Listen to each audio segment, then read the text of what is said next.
we're going back, aren't we? Was it Etheridge, the school? That was the school. The early days. That was the secondary school I went to, and Yeah. I was there till because I was born in September, so I was nearly 16 when I actually left Etheridge. Yeah. Like, but when you started, you met Mick and John, yeah? Yeah. Well, that was around my last year of Etheridge, I think, because I was going. How that meeting came about, Chris.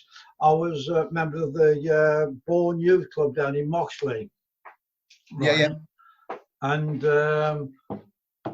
I don't know how they found out that I played. And Johnny and Mick came down the youth club and asked me. There's only the two of them. Then they asked me about joining them. I hadn't got any drums or anything. I hadn't got a clue what it was all about, you know. And of course I said yeah. And I don't know, so I borrowed some drums off a schoolmate, David Bowdley. He lived on Stowlawn Estate as well. Just around the corner from Mum and Dad's, you know. It was in my class at Etheridge School, and I don't know how he came about. And he said, "Yeah, just use them." I had them for ages. Were they a proper set? Sorry, was it a proper set or just? Yeah, it was Olympic. It was right. Yeah, it was Olympic set. I mean, they were the cheap version of what was around then. You know, but it was a proper kit. There are photographs around. I think there's probably some of me bio of me actually using it. Yeah. You know, but so he never asked for it back. I had it for years. Actually, I don't know whether he ever got it back. I don't really know. So when you started, for want of a better word, gigging with Mick and John, that's what you used. You sort of went out automatically with. Yeah. Well, what we used to do, because then Chris was on it. All we played then was birthday parties and weddings. Yeah. No, weddings were fantastic because we could eat and drink for nothing. You know. So were you calling yourself anything then? Were you the vendors by then? Yeah, we were the vendors then. Yeah. It's only the three of us, and because we hadn't got a PA or anything, because we had like a Watkins Dominator, those blue and grey things we had, and. And I think Mick was just a guitarist, and Johnny went through the same amp. How was John's voice then when he was young? Great voice. He had quite a bit of a soul voice without realising it at a time. You know. Yeah. Without, you know, we didn't. But it was a good strong. It was a good strong voice. Yes. We didn't know anything about that kind of stuff then. But what I remember Chris, he was quite a strong voice, really. Yeah, that's brilliant. And who came next then? There's you, Mick. Was Billy Diffie the next guy, the bass player? It was a guy named Dave Jones. I thought Dave Jones came after Billy. Dave was Cass Jones, wasn't he? That's right. Was he after Bill, was he? Yeah. Oh, okay then. Well, Bill. Cass. How Bill came about, because Bill. He might be. He was older than you, wasn't he? Yes, quite a few years old. Well, what can it mean? He seemed like a granddad compared with us. He's probably only a few years older. He worked down at the Walden as well with Swin. Yeah. On my mum and brother Derek, because they all worked down there, and that's where Bill was as well. So whether the introduction came from that, you know, from there, from those times, I can't remember. Yeah. But did you know you needed a bass player when you were going on? And I know you said you were playing youth clubs and weddings, but did you know you needed a bass player? Well, I suppose there must have been something there, Chris. That we wanted that. So what were you listening to then? Well, then, because I hadn't really got that much of an experience with anything like that. But Johnny and Mick, like I said, who were a couple of years older than me, they were into Buddy Holly. They turned me on to Buddy Holly and people like that, and. You know, just the rock stuff of the time, really, like Eddie Cochran and all stuff. I never heard anything like this. It was a revelation to me. So it wasn't it wasn't in the house. There was no sort of rock and roll really in the house. In my house. Your house, your sister. No, all they played was like the big sort of the show tunes from South Pacific. Mario Lanza. Yeah, Seven Brides and Seven Brothers. South Pacific and. All those show things from that time, you know. Yeah. And, yeah. And Elvis was around, and that came about through my cousin Dave. He lived in Moscow as well with his sister Maureen, and they were a few years older than me, and they sort of turned me on a bit to Elvis. I didn't really know much about that kind of stuff then, Chris. When you were doing the stuff, when you first starting out with Billy and Mick and all of them, the early days, were you going to see any of the? What was the first time you saw a rock and roll bands? That's the easy way. Oh, rock and roll, probably Danny Cannon and the Ramrods at Bilson Town Hall. It was either Bilson Town Hall or Stewart and Lloyd's. Now Stewart and Lloyd's, the big, have the social club there. Because he was there from the beginning. Where we actually saw Denny Lane and the Diplomats. You saw those there? Yeah, so them at the Stewart and Lloyd's. And Bevan was the drummer with Denny Lane and the Diplomats. You know, from ELO and The Move. Denny Lane had been around for ages, but from Birmingham sort of thing. Yeah. And I know they came over because they played down at the Avian and places like that in Aldridge. Play where? The Avian. The Avian in the cinema. Oh, all right. So I think the first gig we ever did, Chris, just interrupting you, was like on around the corner from John's, because John lives in Mount Play, you know, like in right more or less next door to the Robin. Yeah. His dad had like a guest house there, because there used to be the big theatre next to the Robin, you know, and they used to do a bed and breakfast for the actors. They used to do like rep theatre there, and used to do a bed and breakfast, and we used to rehearse in the front room there, and we used to go and see people like sort of Denny Lane and the Diplomats at Stewart and Lloyd, and the Ramrods played there. We used to see the Ramrods mainly at Bilson Town Hall.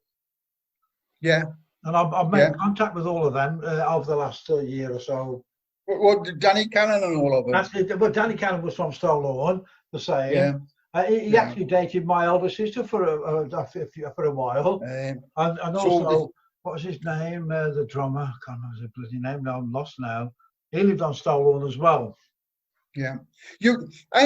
So you left school and you went to the Woden. You went Wednesbury Technical College. You went to the technical college, and you carried on with the vendors. Yeah. And it was just like just the evenings and sort of weekends and that sort of thing. Mainly weekends, yes. I mean, we used to have, we got a residency, would you believe it? It's in Wensfield, a working men's club. Was it? I can't think of the area. It's one of those of the area, but you had a residency at the Victory Club on Wednesday nights at the Victory Club. That was it. Yeah, in New Invention. That's it. Yeah. Yeah, we got that. Like, well, I don't know where we got the booking. Oh, I'll tell you what, it must have been around the time then. There's a guy started managers called Chalky White. Yeah. He was from Wensfield, and I don't know how he came about. He was looking after some band, and he probably saw us in the pub, and he started managing us, you know, and he got us the gig first at the Wensfield Working Men's Club, and that's how we got the residence there on Wednesday nights. Fantastic. Yeah, but then you carried on for a couple of months. Yeah, never many people in, but it was just something. No. It was a start, really. It was that was the start of it all. Was it just sort of pocket money stuff for you? Yeah, yeah. I mean, what did you? On average, it was between 7 and 12 quid. You know, that we used to get. You know, that kind of thing. So did you just reinvest into the band and equipment and stuff like that? Between us, I mean, then I bought my own drum kit. What was that? A Premier drum from the bandbox in Wolverhampton. I mean, I had to get me. I think 100. I remember it was 100 and about 110 or 115 quid. That was everything with cases, cymbals. It was that was all on HP. I had to get my dad to sign the paper. You could buy a house for that. I know, it was amazing. Yeah. My first flat in Wolverhampton was only £7,000. And that was up in No, I should never have got rid of that. I had a six, and that was, I'll tell you what, Chris, this flat, it was like a massive lounge, a dividing door for the dining room, a kitchen, separate bathroom and toilet, 2 bedrooms, and a garage. You know, I mean, £7,000. That's madness. So we got you in the Watford. You're at the technical college. Yeah. When did you decide that you were sort of? Oh, and you did. Let's go. Quick one. You know the acetate at the Domino Studios. Yeah. Was that done for any sort of particular reason, or was it No, just I purely? think it was just for a bit of experience. I think. I mean, I suppose the idea was eventually to maybe to hawk it around, but there's only a couple made. That's all. Yeah, We haven't got any money. yeah. Anything like As, that. as far as you know, there's only the two left. I'll come to another. Remind me, I'll come to another story about that later. Yeah, we went in and done with that, but that's when Dave Hill was with the band. Then Dave Hill had joined the band then. Oh well, So let's get Dave in, shall we? Because that was through Chalky. You had Johnny Shane. Yeah, you had Johnny Shane. Yeah, I've made contact with him as well. Yeah. Yeah, you had Johnny Shane for a little bit to help you out. Yeah. And then he did a couple of stints with you, didn't he? Yeah. But then H appears, doesn't he? Well, that came about. That guy I said from Wensfield, Chalky White, who started managing us, he said, I think you need another guitarist. And we didn't know anybody then. And he'd been to see this show band, a show type band, which H was playing with then. And there was also the Johnny Bradford as well. Well, what it was, H came down with his dad to Johnny's house on a Sunday afternoon for us to rehearse, having a little knock through. And he said then he was with this guy named Johnny Bradford, and he wanted him with the band as well. So just for a few weeks or maybe a few months, it was Johnny Bradford and Johnny Ells. Yeah. But Johnny Ells, for obvious reasons, wasn't happy with that, and it never really happened anyway. Really, it never really happened. So how good was H? How good was Dave Hill? Great, because it was the first person I've seen doing bar chords. If that makes sense, Yes, yeah. And he was well into Chuck. You don't know that. Other thing then, I get it. Mick was only playing Mick and John were only playing 3-string chords, but that's what I did. Right. And because Age comes along playing bar chords out of the Chuck, that's a revelation to me. That was, and but now that's fantastic. Yeah. Did you have any sort of drummers that you wanted to be? Like Sandy Nelson, that sort of thing. I didn't really know much about the American scene. I liked in England. Well, Bobby Elliott, but would you believe, was one of my all-time favourites around that time. Yeah. But I don't particularly rate him now. What about the guy at the Shadows? The first one was Tony Meehan. That's it, Tony Meehan. And then Brian Bennett joined after, because Tony Meehan left. He was going to go into record production, and that was the same time as Jet Harris left. That's it, because they went off. He left because it's funny in this. He'd had a car accident with Billy Davis in the car, and then Jet Harris hit the bottle. And he basically got aimed out of the Shadows. But they formed a duo, Jet Harris and Tony Meehan. They had a couple of hits, the Diamonds. Diamonds and Rust and that sort of stuff. Diamonds, Diamonds, and there was a couple, had a couple like that, And so you got H in the band. Yeah. We got you up to there. Billy Diffie's still in with you. Yeah. Television. Was it a good thing to get onto television? It was the only thing then, but there's no programs then. There was no programs. The local one was for teenagers only, wasn't it? Well, I'll tell you what happened. This is weird. I forgot all about this, but Johnny Ells reminded me. We had this audition for that, right? In Birmingham. It was done in Birmingham.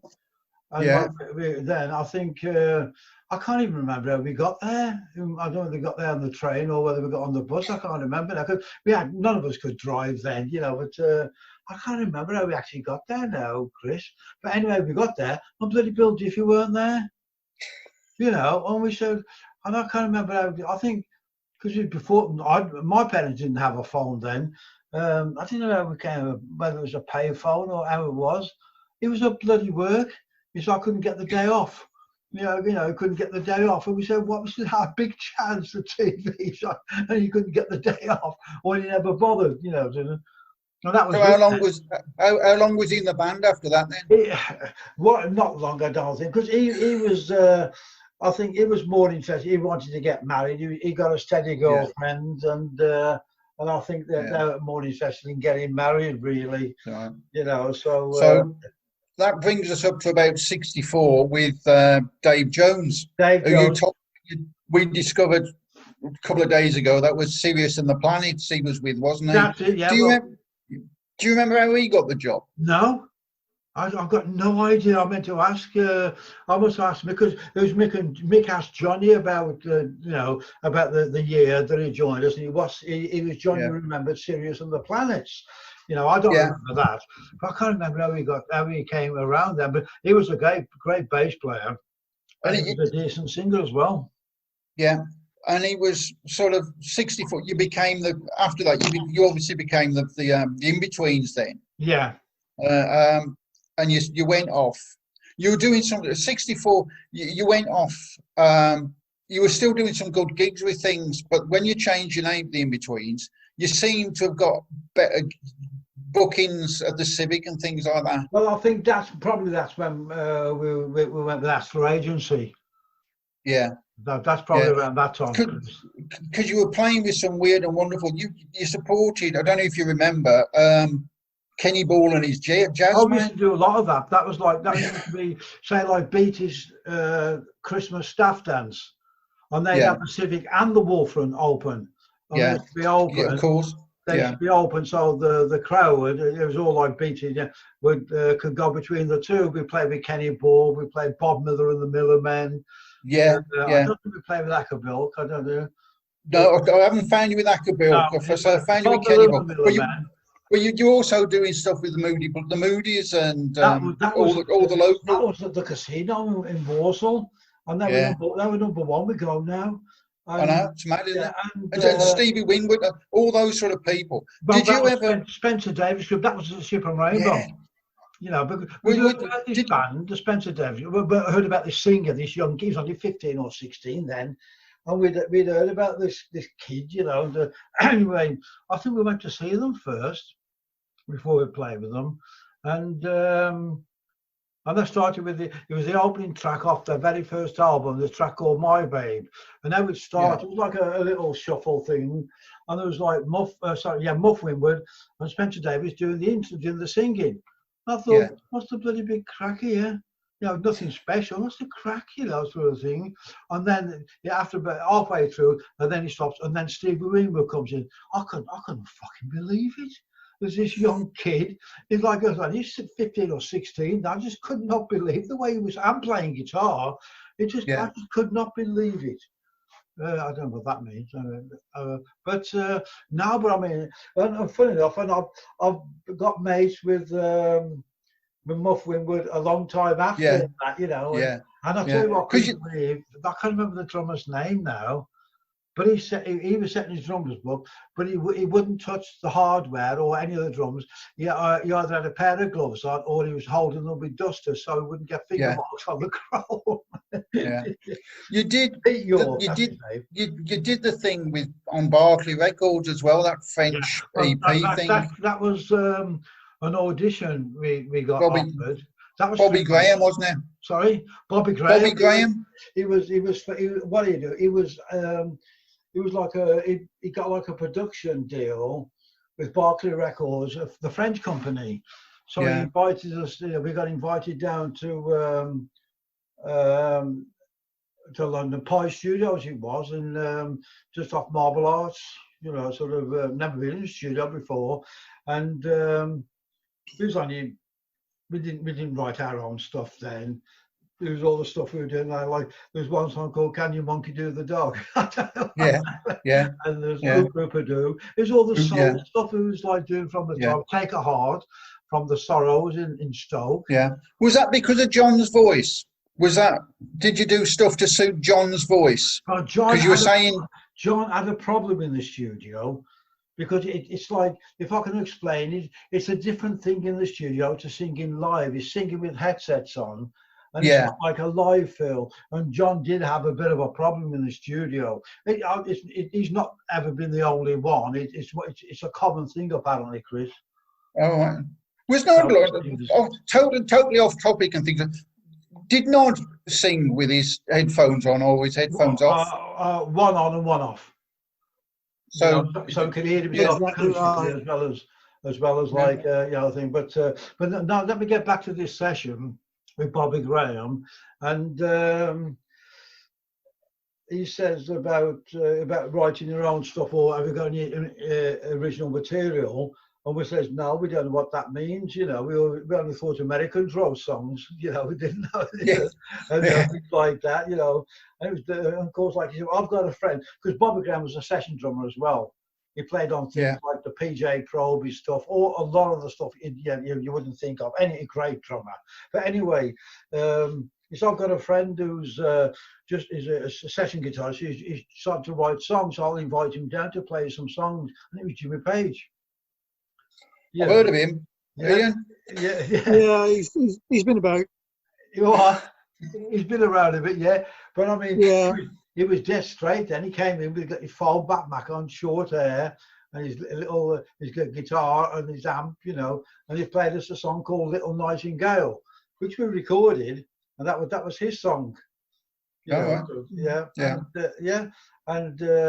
And that was it basically. I remember, because we never stayed in hotels and stuff like that then. And I remember we stayed in Bobby Graham's house down near Thaden Bois. But it never went anywhere, did it? Really, the EP?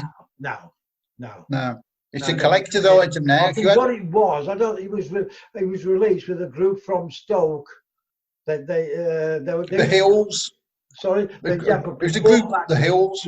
Before that, it was Jerry Burns and the Invaders, because we did a few gigs in the pubs in Stoke, and it was Jerry Burns and the Invaders, and I think the lead singer's real name was Dave Hill, and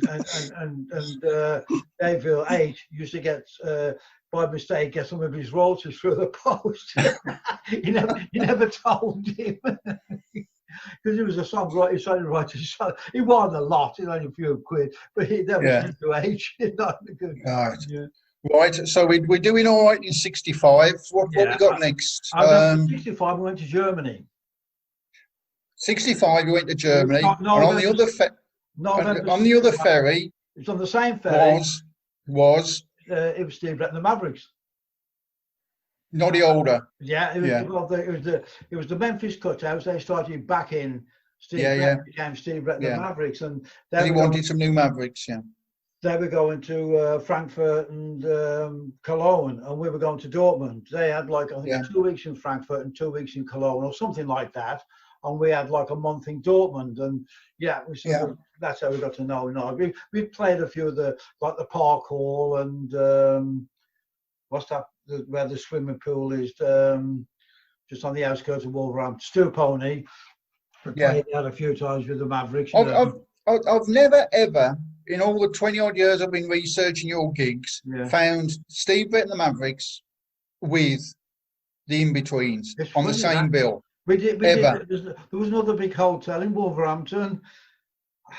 It was in Tettenwell. I can picture it now, because in those days there was no dressing room. We shared. There was the bedroom from the hotel, and it was both groups. And what we did, we all got in the bed. There was 5 of us in the bed, and then Steve Brett and the Mavericks walked in, and they didn't know what to make of us. They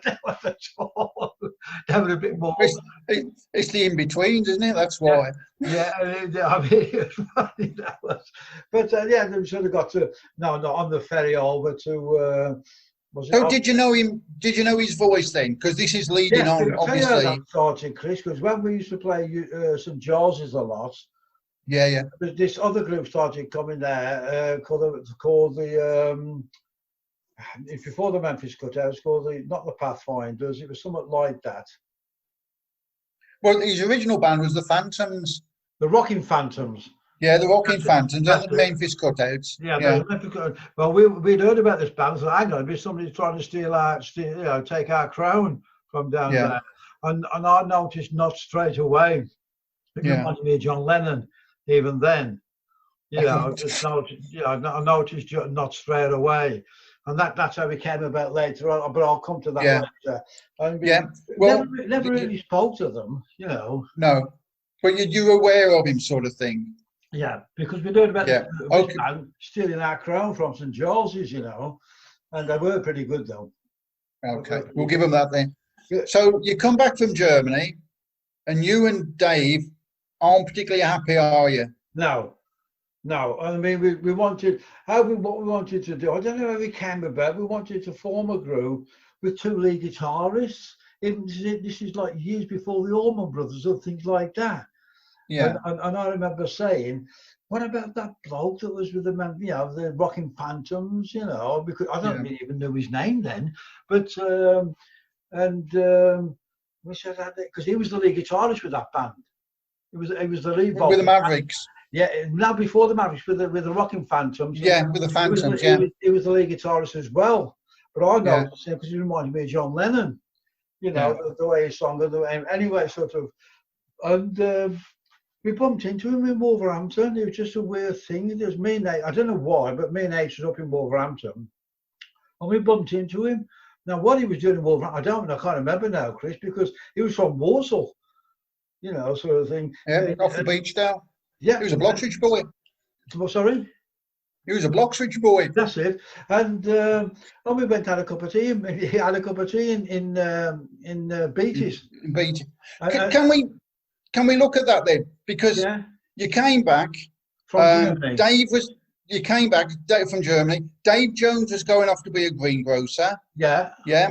You were deciding to have this. If I could just interrupt, Chris, how that started, me and Alex, we wanted to go, because we weren't getting happy. Johnny and Mick weren't particularly bothered, you know, they weren't bothered about rehearsing or doing anything. And me and Alex wanted to form a group with two lead guitarists, but just a four-piece. Just the Beatles, just a four-piece. And there's only Dave Hill and Dave Jones, Cass, who could drive then in the band. Yeah. And so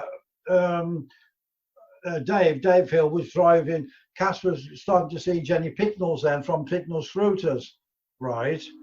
And they had to stop on Stow Lawn, right? Where my mum and dad, where I live with my mum and dad. And so he was dropping him off there and me to my house. And that's when, what are you doing, Chris? I'm just doing a tour of the house. Okay. And that's when Dave Jones says he was on leaving, right? Yeah. And me and Abe said, brilliant, this is just what we wanted. Now, you know, and then sort of, you know, we had to audition and we'd already tried, you know, like approaching that sort of thing. And that's when we and hang on, because this is quite important. Yeah. At the end of you stuck the ad in February. You put the advert in. Yeah. For this is 66 for the bass player. Yeah. For the auditions at the Blue Flame. Yes, it. Did you know Nod was going to join the group before you did that? Yes. But there's only me and Abe that kept it to ourselves. Because the reason we was auditioning the bass player for the band, but really the audition is for us. Yeah, that makes sense. You were going to go off. You were going to form a band. You needed a bass player, but so did the in-betweens, well, the vendors as well. You see, that's what the audition was for, really. Yeah. But being a bit of skullduggery with me and Abe, it was basically auditioning one for me and him, for me and Abe. But if you were saying you already knew Nod was going to join you before Jim and all that sort of stuff, Nod advertised himself. He did, but what he was, that's what I remember now, because Nod had actually joined us as well. We did a few dates with Johnny Ells and Nod, you know. This is the story that everybody knows. Jim turns up off the bus, with his bass, in a plastic bag. Yeah. He does what he's got to do very fast. Dave breaks a string and he fixes his string. You make a joke about sticking a cello up his neck. Oh, yeah. When I was talking to Jim, and he didn't know about the humour. He's only a little school kid then. I was just talking. I said, "What are the instruments do you play?" And he said, I play a violin. He said, I tried to learn cello. And I said, well, didn't the spike stick in your neck? But you've just said it then. He's a little school kid. Yeah. You're professional musicians you've been in Europe. Yeah. Yeah. You're holding proper auditions, and this little school kid turns up. Yeah. He'd been in Nick and the Axemen. That's it. He played a couple of gigs. Yeah. Why? And yes, I'm assuming there was other people there, other bass players. Yeah. It was dreadful. I've heard the tale. The tale that Jim said.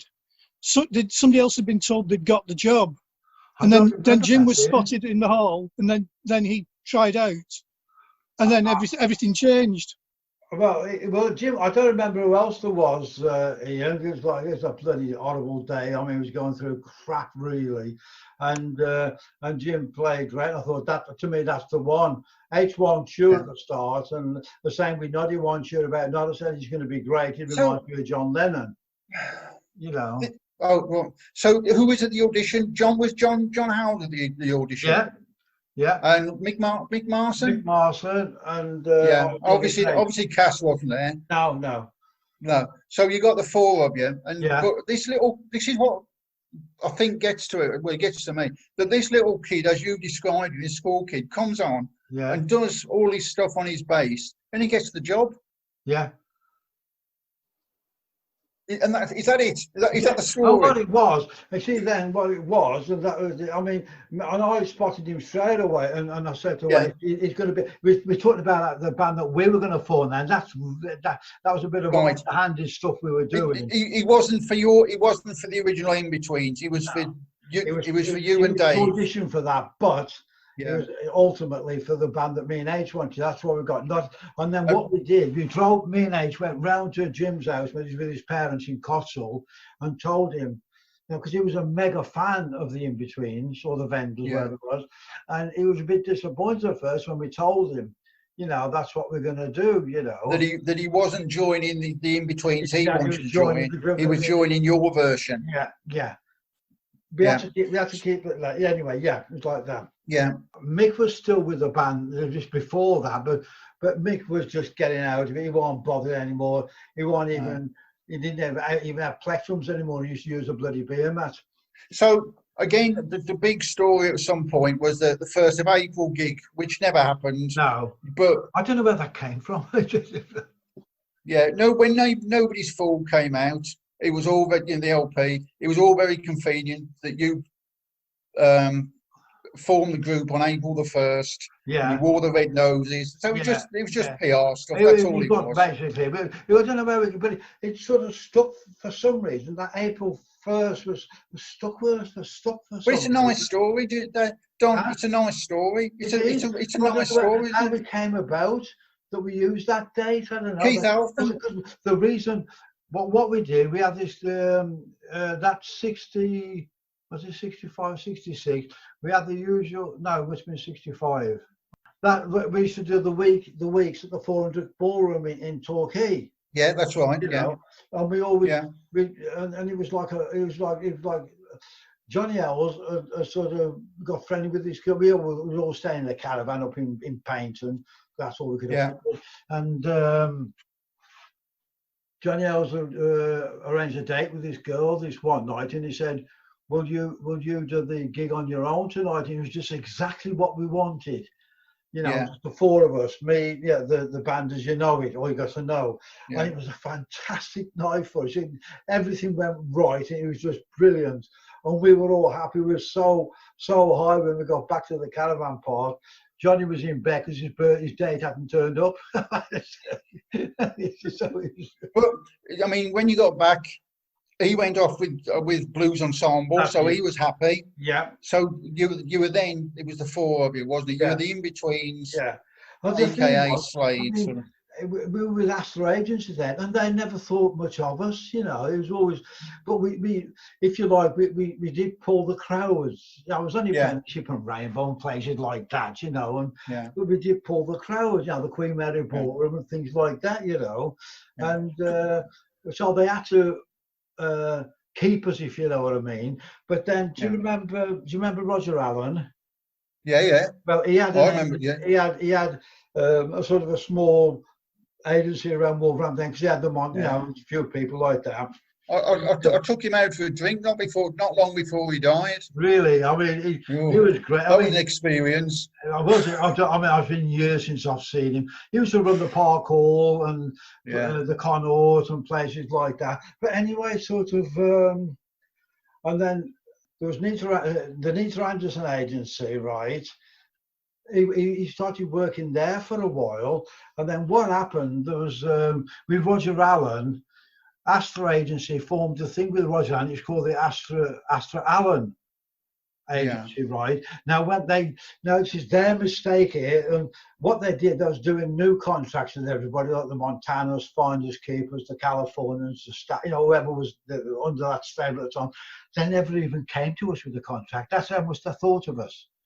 They never even came to us with a contract, and we said, we'll keep that to ourselves. Don't say anything. They still got this work, because they was under the impression they got us all signed and everything. We thought, we're not going to say anything. Anyway, when we got a bit fed up, I don't know how it came about, but it came about that we go with the Nita Anderson agency. Right. Now, the reason it was in her name was because Andy, her husband, was a Rosa. Sergeant Anderson. He couldn't have it in his name. And that the office was at their house in Sedgley.